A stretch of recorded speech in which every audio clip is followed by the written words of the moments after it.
आज मैं causative verb, ये इंग्लिश ग्रामर का बहुत इंपॉर्टेंट टॉपिक है। आपको कॉजेटिव वर्ब, टेंसेस, पैसिव, ये सब बेसिक ग्रामर है, ये आना चाहिए। रोजमर्रा जो हम सेंटेंसेस बनाते हैं उसमें हम काम करते हैं, मैं खाना खाता हूँ, मैंने गाड़ी ठीक की, मैं वहां जाता हूँ, वो आए, मतलब वो ने काम किया, हमने काम किया। लेकिन जब आप किसी से काम करवाएं, कोई आपसे काम करवाए, वो पॉजिटिव वर्ब होते हैं, ठीक है, वो पॉजिटिव सेंटेंसेस होते हैं और उसको थोड़ा सा बनाना ट्रिकी हो जाता है। जो पॉजिटिव वर्ब है, गेट, हैव, मेक, वो स्पीकिंग में ज्यादा इस्तेमाल भी होते हैं और कंफ्यूज भी करते हैं कि हम क्या करें, इनको एक दूसरे की जगह इस्तेमाल कर सकते हैं कि नहीं। तो बिल्कुल गेट और हैव बिल्कुल एक दूसरे की जगह इस्तेमाल हो सकते हैं, क्योंकि इनके मीनिंग थोड़े से सेम है। गेट का इस्तेमाल हम तब करते हैं जब कोई हमसे कन्विंस हो, राजी हो, और हैव हम इसका इस्तेमाल तब करते हैं जब हम किसी को काम सुपुर्द करें। तो दोनों में वो जो है इनका इस्तेमाल हो सकता है, दोनों में तो कन्विंस है। लेकिन मेक थोड़ा सा इसलिए थोड़ा सा इनसे मुख्तलिफ है कि किससे जब हम जबरदस्ती काम करवाएं ना, तो तब हम मेक का इस्तेमाल करते हैं, जरा जबरदस्ती का सेंस आए। सेंटेंसेस में तो खैर इतना पता नहीं चलता, लेकिन जब हम सिचुएशन के हिसाब से बोले तो वहां बोलना चाहिए जहां पे हम जबरदस्ती किसी से काम करवाएं, तो मेक वहां फिक्स आता है,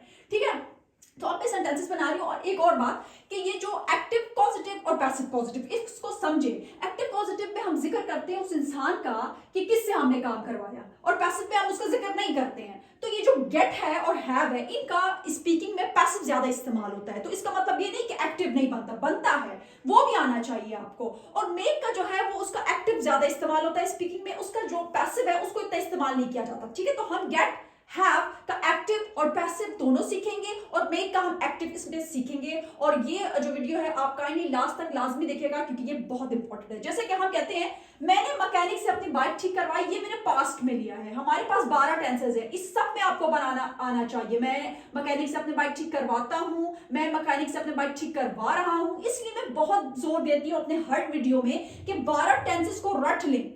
12 टेंसेस मतलब कि प्रेजेंट इंडेफिनिट में हम वर्ब की कौन सी फॉर्म इस्तेमाल करते हैं, प्रेजेंट कॉन्टिन्यूअस में कौन से हेल्पिंग वर्ब आते हैं, कौन सी वर्ब आती है। क्योंकि जो बाकी हम ग्रामर सीखते हैं ना, उसमें हम उन्हीं टेंसेस के अंदर कुछ ना कुछ ऐड कर रहे होते हैं और कुछ नहीं, ठीक है। जैसे कि मैंने कहा मैंने मैकेनिक से अपनी बाइक ठीक करवाई, तो क्या होगा, ये गॉट यहाँ पे आएगा, यहाँ पे हैव भी आ सकता है, गेट भी आ सकता है, लेकिन उसकी फॉर्म कौन सी आएगी, पास्ट में कौन सी फॉर्म आती है, सेकंड। तो आई गॉट, फिर उसका जिक्र जिससे हम काम करवा रहे हैं, द मैकेनिक, फिर वर्ब टू फिक्स। अब गेट है तो टू आएगा, हैव और मेक अपने साथ टू नहीं लेते हैं, ठीक है। तो ये बात याद रखें, I got the mechanic to fix, यहां पे वर्ब की फर्स्ट फॉर्म आएगी माय बाइक, ठीक है। टू अपने साथ वर्ब की फर्स्ट फॉर्म लेता है, और जो चेंज आप करेंगे जमाने वो इधर आएगी। मिसाल के तौर पर अगर मैं कहूं मैं मैकेनिक से अपने बाइक ठीक करवा रहा हूं, तो I am getting the mechanic to fix my bike, वो वही रहेगा, इसमें कोई असर नहीं पड़ेगा। असर इसमें पड़ेगा जब आप जबानें चेंज करेंगे।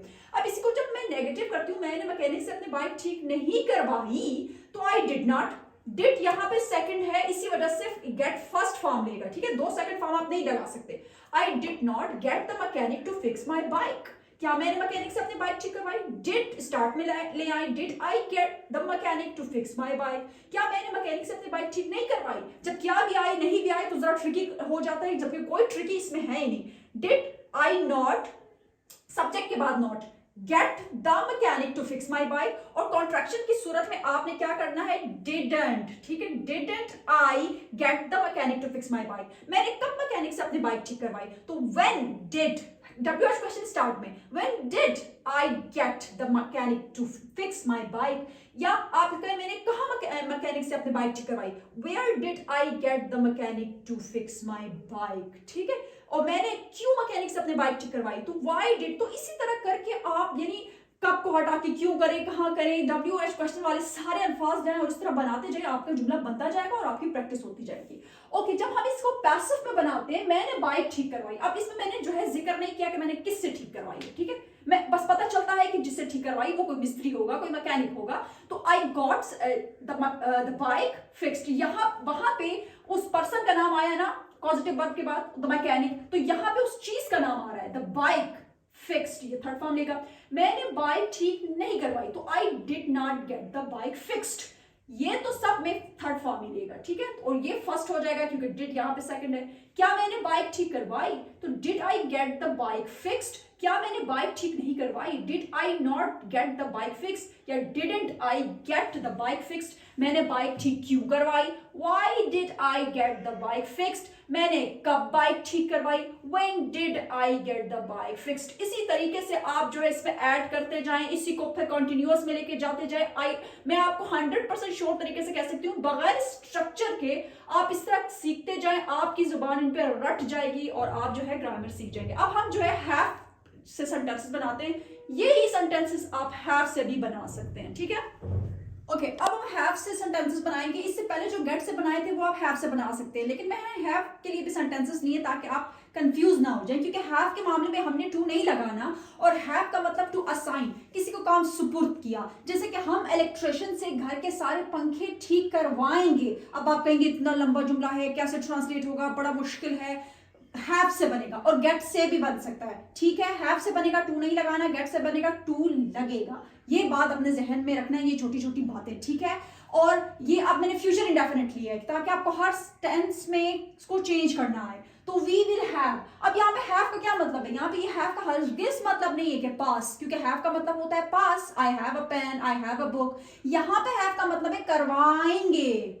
किससे? इलेक्ट्रिशियन से। करवाना मतलब है हैव का, ठीक है? We will have the electrician, active positive, यहाँ पे हम इलेक्ट्रिशियन का जिक्र करेंगे। वी विल, ये विल क्यों आया? क्योंकि फ्यूचर का है, helping verb. We will have the electrician fix all the fans in the house, ठीक है? फिक्स वहां पे बेयर इंफिनिटिव होगा, टू नहीं लेगा। और वी शैल के चक्कर में ना पड़े, तमाम प्रोनाउंस के साथ विल लग सकता है, ठीक है? वो कहते थे कि वी के साथ जो है और आई के साथ शैल लगेगा, वो भी लगा लें, वो भी ठीक है। अच्छा, इसी को जब नेगेटिव में करते हैं, हम इलेक्ट्रिशियन से घर के सारे पंखे ठीक नहीं करवाएंगे, तो वी विल नॉट, आपने हेल्पिंग वर्ब के बाद नॉट लगाना है, बाकी आपका वही सेंटेंस है। We will not have the electrician fix all the fans in the house. क्या हम इलेक्ट्रिशियन से घर के सारे पंखे ठीक करवाएंगे? तो क्या करना होता है? वो हेल्पिंग वर्ब जो उस टेंस में इस्तेमाल हो रही थी, स्टार्ट में लेके आना है। Will we have the electrician fix all the fans in the house? क्या हम इलेक्ट्रिशियन से घर के सारे पंखे ठीक नहीं करवाएंगे? क्या भी और नहीं भी, तो विल, फिर सब्जेक्ट वी, फिर नॉट। और अगर कॉन्ट्रैक्शन करना है, जो कॉन्ट्रैक्शन हम स्पीकिंग में इस्तेमाल करते हैं, वोंट वी हैव या will we not have the electrician fix all the fans in the house. अच्छा, हम कब इलेक्ट्रिशियन से घर के सारे पंखे ठीक करवाएंगे? तो व्हेन विल वी, ठीक है? ऐसे नहीं when we will, when will we have the electrician fix all the fans in the house, या फिर ऐसे ट्रांसलेट होगा, ठीक है? हम किससे घर के सारे पंखे ठीक करवाएंगे? तो whom भी लिख सकते हैं, या who will we have the electrician fix all the fans in the house, ठीक है? Okay, passive positive. जब हम पैसिव पॉजिटिव बनाएंगे तो हम घर के सारे पंखे ठीक करवाएंगे। अब यहाँ पे हमने इलेक्ट्रिशियन का जिक्र करना जरूरी नहीं समझा, क्योंकि हमें पता है कि ठीक जो है वो इलेक्ट्रिशियन ही करता है, पंखे और बिजली वगैरह। तो ये कैसे होगा? वर्ड की थर्ड फॉर्म लेगा, we will have all the fans. अब उस चीज का हम जिक्र करेंगे यहाँ पे हैव के बाद जिसको ठीक करना है। We will have all the fans fixed, ये वर्ड की थर्ड फॉर्म। हम घर के सारे पंखे ठीक नहीं करवाएंगे, तो we will not have all the fans fixed, या we won't have all the fans fixed. क्या हम घर के पंखे ठीक करवाएंगे? तो हमने हेल्पिंग वर्ब पे स्टार्ट लगाना है, will we have all the fans fixed. अच्छा, क्या हम घर के सारे पंखे ठीक नहीं करवाएंगे? तो विल वी नॉट, वी के बाद not, have all the fans fixed, या won't या won't we have all the fans fixed। अच्छा, हम कैसे घर के सारे पंखे ठीक करवाएंगे? how will we have all the fans fixed। ऐसे करके आपने इसको ट्रांसलेट करना है, बहुत इजी है। अब हम मेक की तरफ चलते हैं। ओके, लास्ट हमारे पास मेक पॉजिटिव वर्ब है, और इसका एक्टिव ही स्पीकिंग में ज्यादा इस्तेमाल हम करते हैं, इस्तेमाल होता भी है, और पैसिव बहुत रेयर है, मतलब नायाब है, वो इतना इस्तेमाल नहीं होता, तो हम उसको इतना नहीं पढ़ेंगे। अब ये सारे एक्टिव है, ठीक है? तुमने आयशा से सारा काम करवाना है, इस जुमले पे गौर करें, ये जरा बाकियों से अलग है। मैंने ऐसे नहीं कहा तुम आयशा से सारा काम करवाती हो, यहाँ पे तुमने आयशा से लाजमी सारा काम करवाना है, या तुमने आयशा से सारा काम करवाना है, इसमें दो सेंस जाते हैं। एक तो करवाना है, करवाने के लिए तो मेक आएगा, लेकिन लाजमी के लिए क्या आएगा? कि हाँ, लाजमी ही वो करेगी, और मेक मतलब मजबूर होगी, ठीक है? यानी फोर्स। तो देखिए, अगर मैं सेंटेंस को ऐसे लूं, तुमने लाजमी सारा काम करना है, तो लाजमी के लिए हम इंग्लिश में क्या इस्तेमाल करते हैं? हैव टू या has to. They, you, we के साथ have to, you have to do all the work. अगर मैं कहूं आयशा ने लाजमी सारा काम करना है, तो Ayesha has to do all the work. लेकिन जब हम इसमें पॉजिटिव भी लाते हैं, तुमने आयशा से सारा काम करवाना है, तो फिर हैव टू भी आएगा और फिर मेक पॉजिटिव वर्ब भी आएगा। ये मतलब इसका नहीं है कि मेक अपने साथ टू ले रहा है, ये हैव टू एक क्या है, फ्रेज है। तो यू हैव टू मेक, लाजमी मेक करवाना है आयशा से डू ऑल द वर्क, ये बेयर इंफिनिटिव है, इसके साथ टू नहीं लगेगा, ठीक है। You have to make Ayesha do all the work, तुमने आयशा से सारा काम करवाना है। अच्छा, तुमने आयशा से सारा काम नहीं करवाना है, यू डू नॉट, फिर जो प्रेजेंट टेंस में डू दे यू वी के साथ लगता है, ही शी इट के साथ डज लगता है, उस तरह इस्तेमाल होगा। ऐसे नहीं कि यू हैव नॉट, इस तरह नहीं, you do not have to साथ में ही आएगा, हैव टू अलग नहीं होगा। You do not have to make Ayesha do all the work, क्या तुमने आयशा से सारा काम करवाना है, तो डू स्टार्ट में आ जाएगा, do you have to make Ayesha do all the work, क्या तुमने आयशा से सारा काम नहीं करवाना है, या क्या तुमने आयशा से लाजमी सारा काम नहीं करवाना है, तो डू यू नॉट, यू जो है उसके बाद नॉट आएगा, have to make Ayesha do all the work. अगर आप कॉन्ट्रैक्शन करते हैं तो डोंट, ठीक है, don't you have to make Ayesha do all the work, तुमने आयशा से सारा काम क्यों करवाना है, या तुमने लाजमी आयशा से सारा काम क्यों करवाना है, तो why do you have to make Ayesha do all the work. Have to का मतलब यहाँ पे लाजमी है और मेक का मतलब करवाना है, ठीक है। और अगर मैं इस जुमले को प्रेजेंट इंडेफिनिट के मुताबिक करूं, तुम आयशा से सारा काम करवाती हो, तो फिर कैसे होगा, you make Ayesha do all the work, तुम आयशा से सारा काम करवा रही हो, you are making Ayesha do all the work, ठीक है, फिर ऐसे हो जाएगा।